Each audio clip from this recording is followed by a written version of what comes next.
rin naming ibalita na dahil parating naman, ngayon kasi halos patapos na yung harvest natin ng ating wet season crop, parating naman yung dry season crop natin ngayong November at mag-aani yan by March, April next year. Isang magandang balita sa utos ng ating Pangulo ay inilabas din ng ating Department of Budget and Management yung additional pondo para sa inbred seeds under the Rice Competitiveness Enhancement Fund na 1.66 billion pesos na pambili ng rice seeds ng PhilRice para i-distribute sa ating mga magsasaka in support again for the upcoming planting natin ngayong darating na dry season.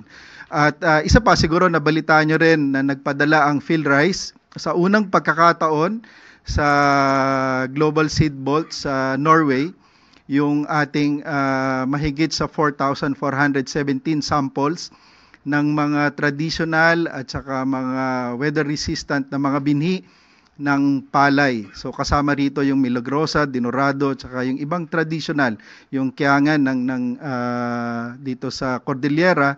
So napakarami nito. Ito yung unang pagkakataon na nagpadala tayo doon para masigurado na kahit anong mangyari, alam natin yung bansa natin maraming extreme weather events at masigurado yung genetic line ay ma-preserve for food security. Muli po, magandang umaga at maraming salamat.